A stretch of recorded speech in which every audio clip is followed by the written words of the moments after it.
Just having a little bit of fun laughing at the lines. Let's get into Victory Monday, Tim. And man, I'll tell you, Twitter was on fire, dude. I want to give a shout out. This came in from at Grant_world. Took my tweet that I had of the Tucker Kraft just absolutely running through the Bengals' entire secondary. I love what he did here, man. He put a Superman S on the helmet and drew him a cape. What do you think about this, man? They're creative out there on the Twitter world.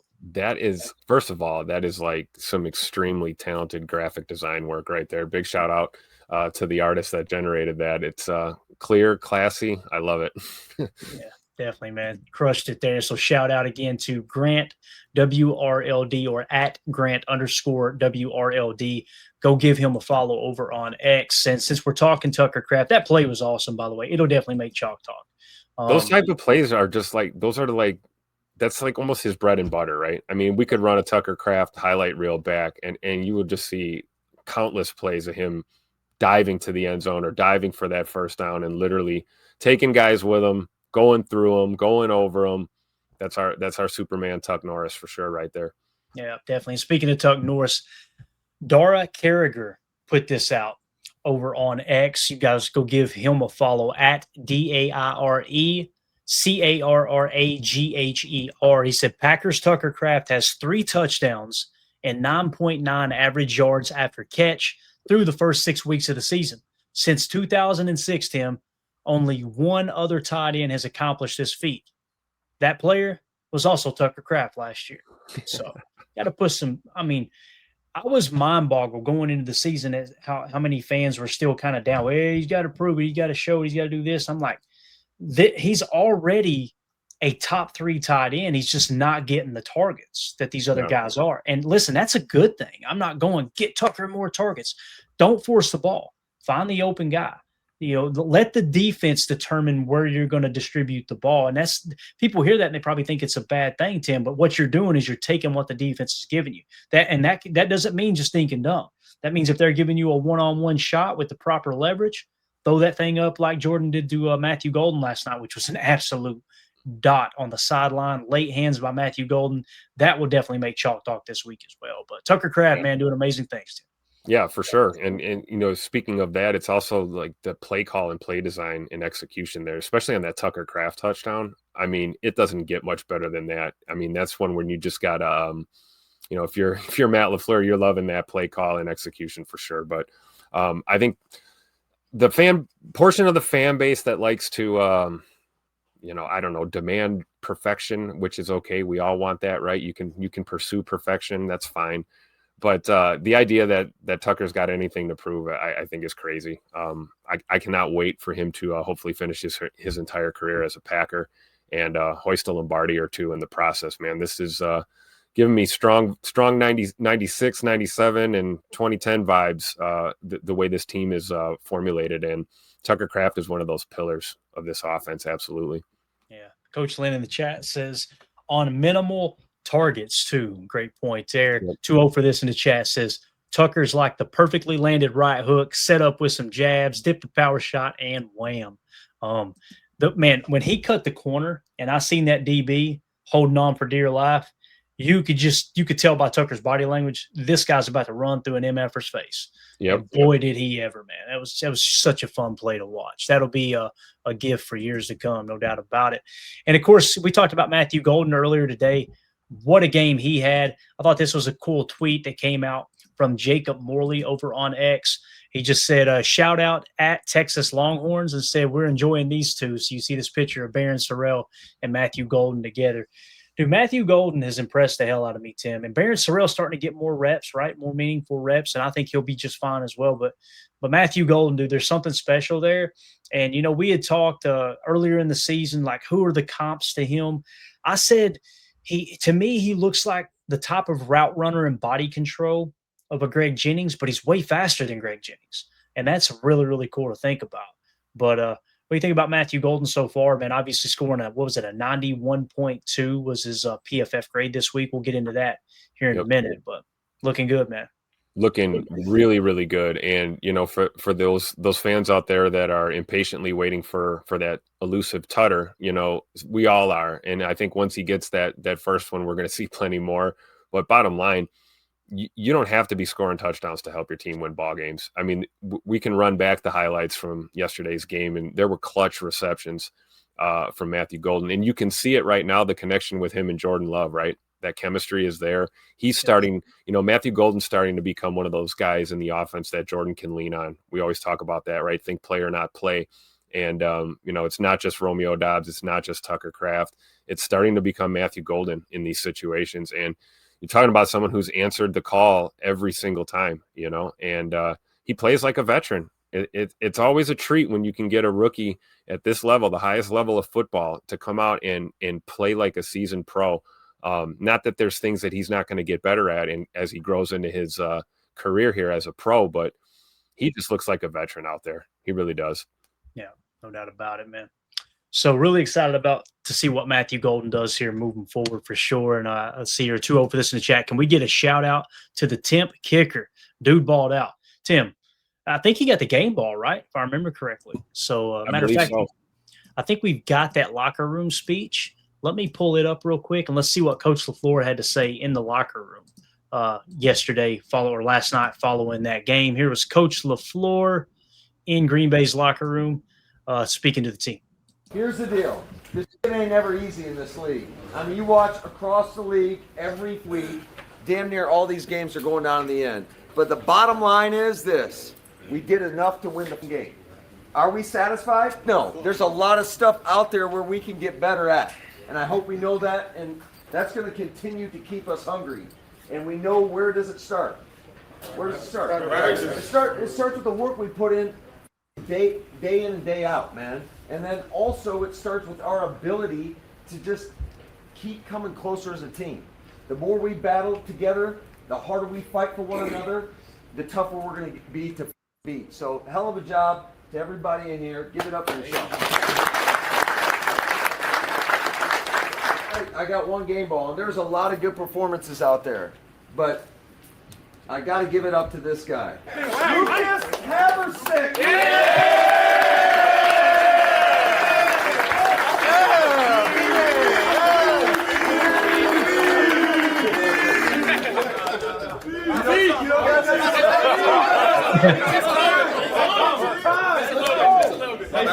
Just very thankful for the opportunity, man. Thanks for embracing me. God's really good. Grown my faith a lot in the last year, so I'm just very thankful and love you.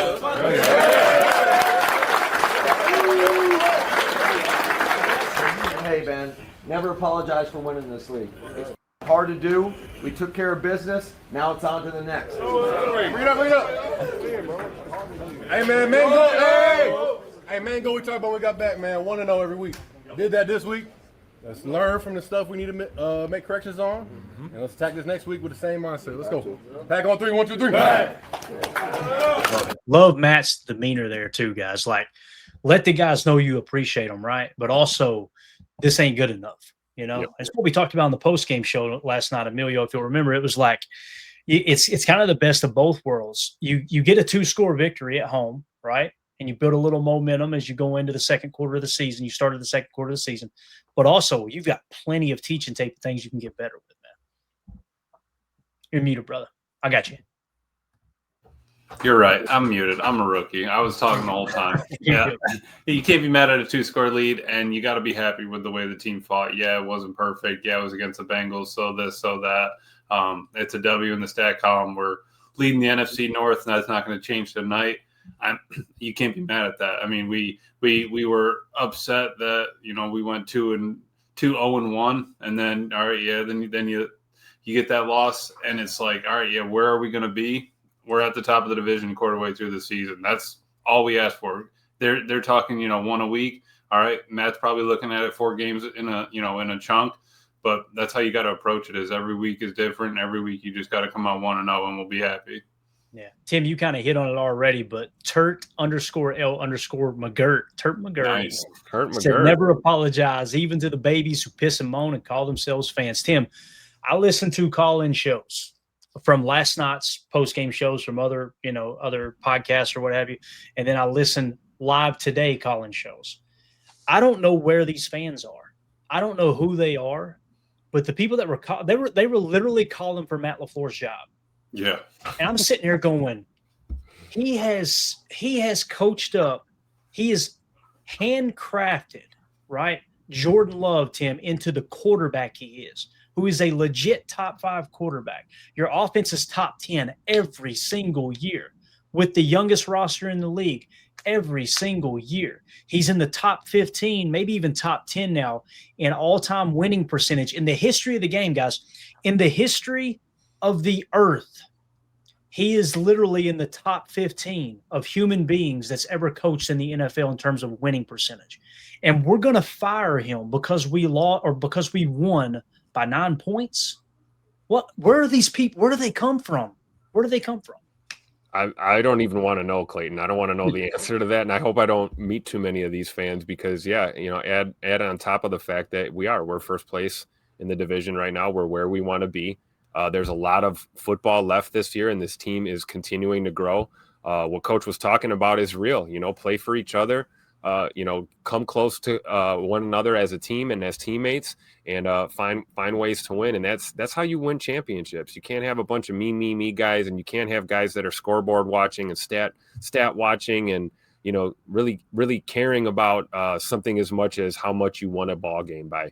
And I love this comment here. Never apologize. Right. You shouldn't.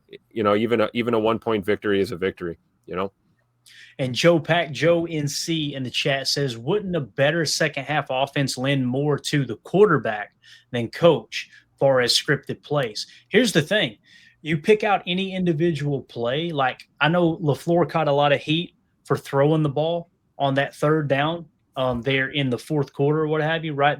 We should have been running the ball and trying to get them to use their last time out. Guys, I was the same way going, what are we doing? We need to – but you watch Jordan check at the line. We don't know. It could have been a run and a pass called. It could have been just 2 passes called, and he canned to the second pass, right? That could have been the case, but we don't truly know that, right? But I know this. When the game was on the line, Jordan called his own number, rolled left, and threw a damn dime to Matthew Golden on the sideline. And pretty much that was kind of what ended up winning you the game, essentially, right? So when it works, we love it. When it doesn't work, if we lose that game yesterday somehow, some way, I'm on here today talking about, boys, why didn't we run? What did I text you guys? I said, same exact situation, didn't I, Emilio, as the Cleveland game? Same exact situation, and we're throwing the ball again. So I'm critical too, don't get me wrong. Yeah. But at the end of the day, you look up, and they pushed all the right buttons to get the win. And to me, it was a pretty – I don't know, man. I thought it was a pretty impressive win. I'm not saying like, wow, that was their top 3 performance of the year. Although I will say PFF graded an overall the team as an overall over an 80. I think it was like an 81 as a team. It was our second highest graded game so far in this season. So it's awesome. Yeah, the fact that people are mad that you have because we didn't blow them out by more. I'm not buying that. You know what I mean? If you're over a touchdown, we are in good shape. Yeah, the defense had a little crack here and there. Yeah, the offense probably could have scored more. But, we had pretty much 8 possessions, and you scored on 5 of them. So, you really can't be super mad at that. Our third down percentages got better. Penalties have gone down. everything that we were complaining about beginning of the season has gotten better, but you're still mad. It's like – and we're winning ball games now, and you're still mad. All right. Yeah, it's like you're asking UCLA, right, Clay? They went 0-4. You get a new coach in there. It's like, all right, 2-0, man. What changed? Sometimes just your attitude, sometimes just the game plan, but they're showing up and they're making it happen. We'll take a win. Hey, look at Tennessee Titans right now. They fire a coach every 5 minutes. How's that working out for them? No doubt, man. No doubt. Jarrell Lee in the chat says, duo seems to be working. Mr. November coming to a TV near you. Love with the dot on the run. Tucker Kraft is a guy. His interview was great. Thank you so much for that super chat, Jarrell. We appreciate you, man. Agree with all of it. It's an exciting time to be a Packer fan, I think, man. 2-0 for this says, Ryan said it best today. If you guys don't know what he's talking about, that's Ryan Schlip over at Packernet Podcast. That's where you can find this in podcast form.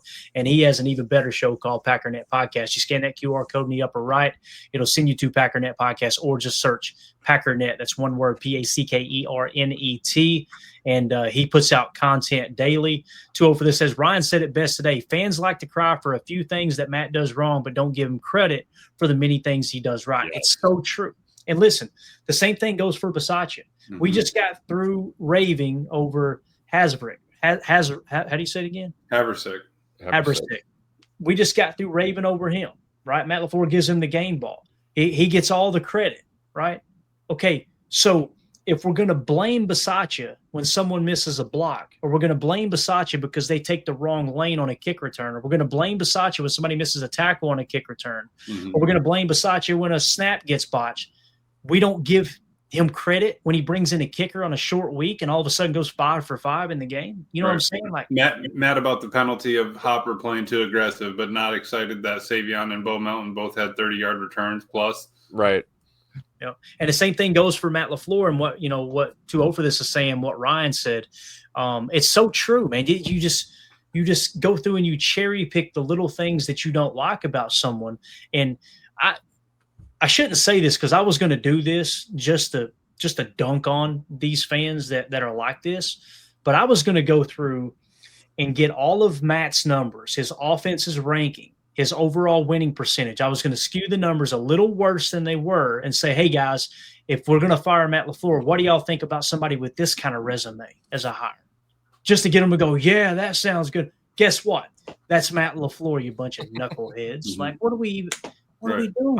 He's coached, 105 games. Out of those, what number would you be happy with if you had a coach? And out of 105, how many wins are you looking for out of that? Right. Now, you guys correct me if I'm wrong. When Matt LaFleur called the timeout, nobody giving him credit for that, by the way, right? They called the timeout. That was the greatest timeout call of Coach's career, man. And you delayed it too. I thought he was going to call it earlier, just so he can't get the practice kick in. Lets him get the kick in, get a little bit into the head. Yeah, go ahead and make it twice, buddy. Got lucky on the first one. Tough to do, making it twice. Yep. Hey, you guys correct me if I'm wrong. Rich Bisaccia was right there with him in his ear, right? Like, was he telling him? Turned to him and said, "You want me to call it? You want me to call it?" Right.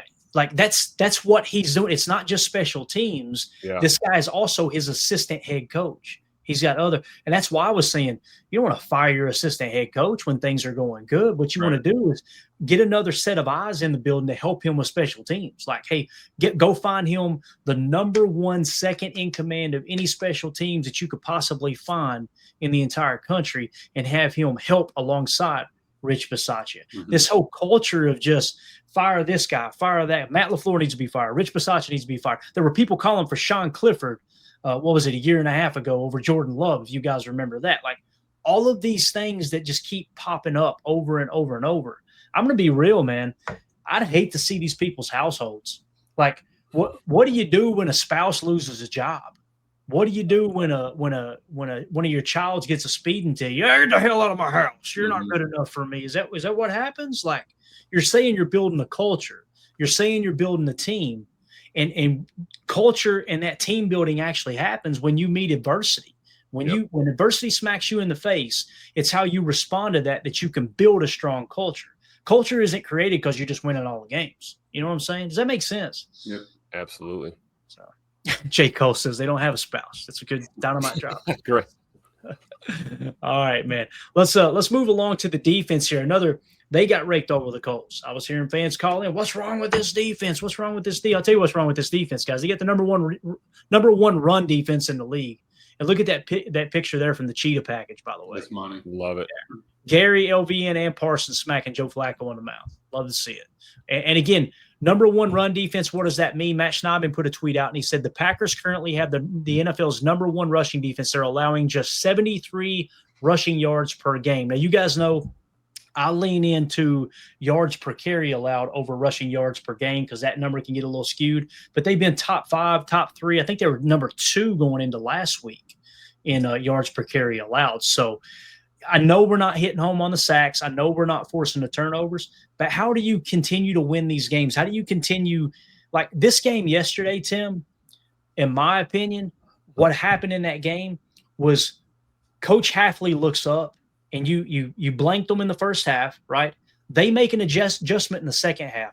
Do you know what fans wanted to do was how come they're being able to hit underneath? First of all, Joe Flacco was threading the needle on those out routes to Jamar Chase. And Jamar Chase making catches in double coverage. That touchdown was unbelievable catch. Back right? shoulder, perfectly timed. I mean, yeah. So now, again, how do they get down the field? When you get to the point where you got a 2-score lead, The last thing you want to do is play snug, bump, and run and let them beat you over the top for an explosive. Make them use every inch of the field. Now, to their credit, they did. And they went down the field, and they scored 3 times there in the second half. But again, you end up winning by 9 points. To me, it's a freaking masterclass on how to manage the game and how to win the game on defense, Tim. Does that make sense? Absolutely. Bend but don't break. That's a great example of when you need that. Like you said, the clock can become your opponent or it can become your biggest asset sometimes. And we talked about that long drive out of half. They ate up a lot of that third quarter, and it allowed the boys to go ahead and manage this game. I'm okay with it. I'd love to see a boat race. I'm sure we'll get at least 1 or 2 this year, guys. We're gonna blow somebody out at some point. It's coming. But yeah, it's coming. But to nitpick at this defense and, be upset about, an awesome top 5 NFL receiver making an incredible back shoulder grabs or, sticky coverage from a DB and the receiver still makes a catch. I mean, that's part of football. How many times are we on the other side of that, right? So I think it's fine. It's a good team win, and it shows the character, like you said, Clayton. Like when you do deal with adverse situations, whether that's life or a football game, it's how you respond, and you want to control the outcome of the game if you have a lead, right? And I thought the Packers did a great job managing the end of this game for sure. Yeah, because 2 years ago we would have been screaming that the running game is terrible. Like I'm happy I'm not watching 8-yard gashes, 10-yard, 12-yard, 15-yard explosive runs. Because that can just wear a defense. You see how excited they get on a pass breakup versus, you'll get excited on a tackle for loss, but how excited you get on one pass breakup versus 3 tackles on, 3 run plays or whatever. The defense feeds off of that. If you can, take that out 50 to 70 yards. It's happened, 2 or 3 times where we've kept them at 50. You had the one breakout game for the Cowboys, or else we'd probably be right around 50 a game. That's crazy in the NFL. Derrick Henry and the Ravens were pushing 220 last year, I think, rushing per game. So how can you be mad at that when, all right, it's, where you're playing off coverage. Oh, well, the run game stops. You got to be happy with the defense. And, yeah, you're absolutely right, Clay. I get a 2-touchdown lead in college football. Shelf, cover 4 palms, everybody in front of me. Everybody in front of me, that's right. You got to go 95 yards, man. I'm going to say, maybe I'll hit a flat here and there. Besides that, at least you don't have anyone in your ear screaming, well, why are you hitting all this underneath stuff? Yeah, right. If he had thrown a challenge flag at all that game, it would have been the worst challenge ever. But he gets a timeout, and it's the best timeout he's ever called. But how much, respect is he getting for it? Yeah. Not so cool says it easily could have been 21-18. And if the Bengals made that field goal, it could have been a different story. If. Yep. If ifs were fists, we'd all be drunk. Yep. And here's the thing too. If Jordan Love doesn't throw that pass on 3rd down, guess what? The Packers get a field goal there. They were at the 19-yard line. Is that Matt LaFleur's fault? Yeah. And the way the offense was responding, Clay, why would you be mad about the defense bending if the offense is going down and scoring? Same thing happened in Dallas. If you can rely on the offense to put points up. Yep, exactly.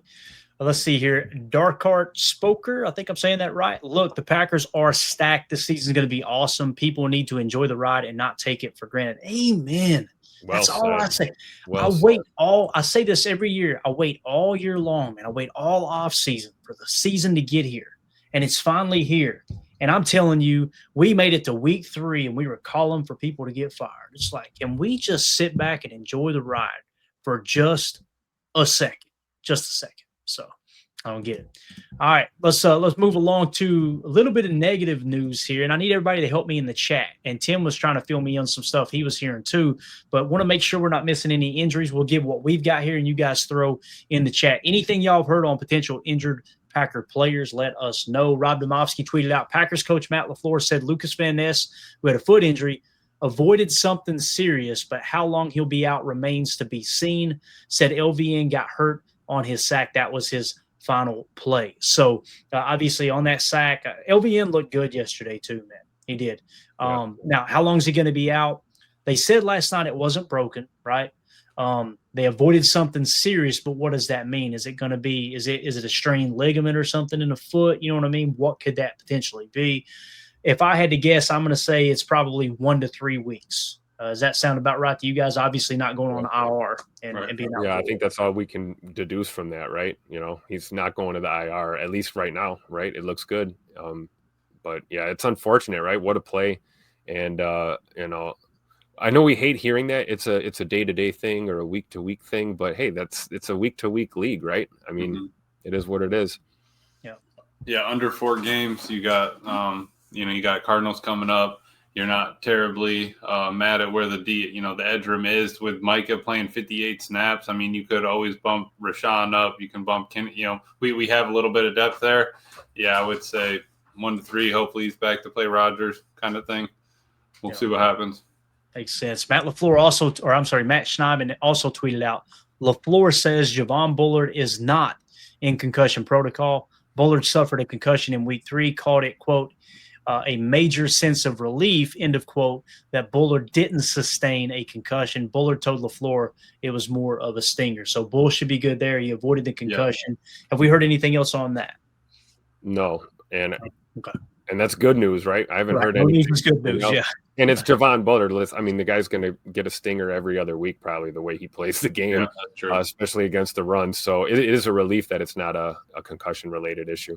Yeah, because that was the only thing that worried me. I was listening to Ross Tucker today. He was saying normally if you get concussions back to back like that within the same couple of weeks, they tend to lean to putting them on IR, either the NFL or the team or whatever. You kind of have to lean in on that. So when I heard him say that today, I was like, oh boy, I'm waiting to hear what happens with Bull. That's super relieving. Happy he's in good shape. Yeah, 2-0 for this in the chat said, who is better than Matt LaFleur? They don't have an answer. Anytime you ask, they don't have an answer. I respect the hell out of Ryan Schlipp because what he did was he dedicated an episode. You know what? Since everybody's going to be negative, let's just press into this. Yep. And let's go through and give you 3 coaching candidates. And I'll be honest with you, when he got through with it, I was like, none of that sounds good to me. It doesn't sound like, oh, that's the answer to our problem. We're in a good spot. We really are, man. So completely agree with you there, 2-0 for this for sure. And Biz 781 in the chat said, I'm happy with a 2-score victory. Based on today's NFL, I'm very suspicious of 14.5-point spreads. We're not playing the Badgers here. Oh, by the way, on the McAfee show, they were talking, I think it was Tone Diggs was breaking down. The books own the public this year, boys. I'm telling you, it was like 30-15 or something crazy. It was nuts. So, again, when we see the line, and you guys heard me a couple of weeks ago, I think it was against the Cowboys, when I said, man, when the line is swayed heavily in one direction, or not the line, but the money is swayed heavily in one direction, look out. It's probably going in the opposite direction because that's how good Vegas is. So it's so true though, man. I don't see any of these games that should be 14.5-point favorites. Now, they're trying to get the money as close to even as possible. Obviously, that's what they're doing. It's why the line moves all week long. But I didn't go into that game going, oh, yeah, we're going to win that game by 15 points. I went into that game against the Bengals going, come out of there with a 10-point victory. Take care of business. You got out of there with 9. We're good. Yep. So anything else you guys want to hit on before we get into the PFF grades, fellas? Anything at all? No, you got anything, Emilio? No, I'm Bears are on, right? Has that kicked off? I gotta keep I'm sure they're losing already. Just now kicking off. But by the way, the Falcons are on a roll. 11 minutes left in the second quarter. Now, Falcons are 2-2 in the NFC, obviously. Yep. They're beating the Buffalo Bills 21-7. Bijan Robinson just had a long touchdown. I think an 80-yarder. So give a shout-out to The Drive, who became a member here on YouTube. Thank you so much for the support. We'll make sure that you are entered into any of the extra contests, giveaways, stuff like that. Appreciate you supporting the stream. And also shout-out to all our Patreon members as well. If you want to support this show, that's the best way to do so. You can be a member on YouTube. You can throw a super chat up, or you can join our Patreon group where you get extra content, patreon.com/PackerFan Total Access. That's going to do it for hour 1. For those of you listening on the pod, we'll see you on the other side for hour 2, where we're going to break down